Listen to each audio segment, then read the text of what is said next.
Ang programang ito ay rated SPG. Striktong patnubay at gabay ng magulang ang kailangan. Maaaring may masiselang tema, lengguwahe, karahasan, sexual, horror o droga na hindi angkop sa mga bata. Po ba ito? Siya po si Police Officer Balahagya. Bakit sangkot ba siya sa kidnapping? Posible po, ma'am.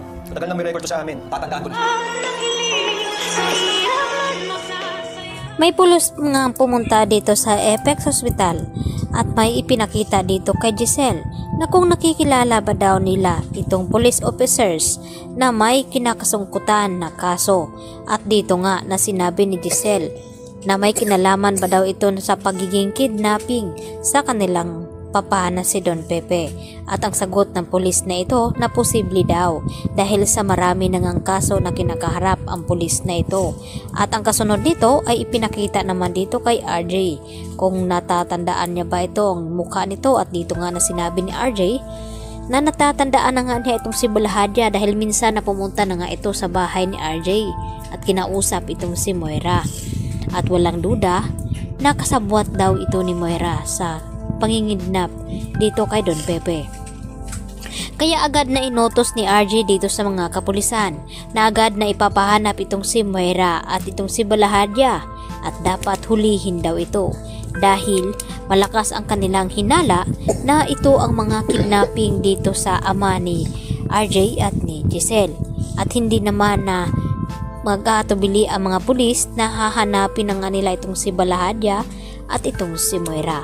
Dahil ngayon, nasa kritikal na naman sa panganib itong si Don Pepe dahil gustong gusto na nga ililigpit ni Balahagya nang sa ganon ay wala nang sagabal sa kanilang mga plano. Baka magkabukingan pa at masabi dito at makawala itong si Don Pepe at masabi kina RJ at Giselle kung ano ang motibo ng kanyang pagkidnap, at ang mastermind at walang iba kundi itong si Moira at itong si Balahagya. At madadawit naman dito si Zoe dahil ipinapahamak ni Zoe itong si Don Pepe. At ngayon nga nagbabalak na itong si Moira at Balahagya na papauwiin daw itong si Zoe nang sa ganon ay magawa na nga nila na iligpit ang matanda. Ay narinig naman ni Zoe ang mga plano dito ni Moira at Balahagya, at dito naman na maisipan ni Zoe na hindi niya iiwanan ang kanyang lolo. Baka kung ano ang gawin nila dito dahil sa kanyang narinig, lalo pa ngayon na sinabi ni Don Pepe dito kay Zoe na kahit ano daw mangyari ay ituturing niya pa rin na apo itong si Zoe kahit hindi ito tunay na anak dito ni RJ.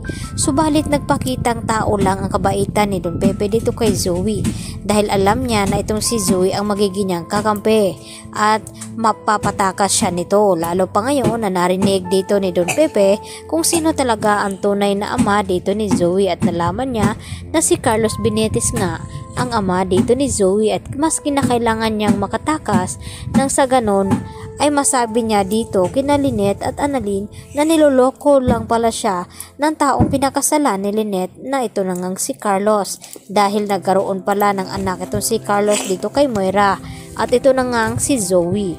Kaya gagamitin naman ni Don Pepe ang kahinaan ng loob dito ni Zoe nang sa ganon ay magawa siyang tulungan at patakasin. At ito na nga iyon dahil gustong gusto ni Moira na pauwiin itong si Zoe sa hotel upang makapagpahinga ito. At nagulat naman itong si RJ sa sinabi dito ni Annalyn na tumawag daw itong si Zoe kay Carlos at humihingi daw ng tulong, at hindi lang iyon dahil tinatawag pa daw ni Zoe na daddy itong si Doc Carlos, at lalo na ang biglaang pag-alis dito ni Carlos na dito naman na ipinagtataka ni Lynette na hindi talaga nagsasabi ng totoo itong si Zoe. Yan ang ating pakabangan mamaya sa Abot Kamay na Pangarap.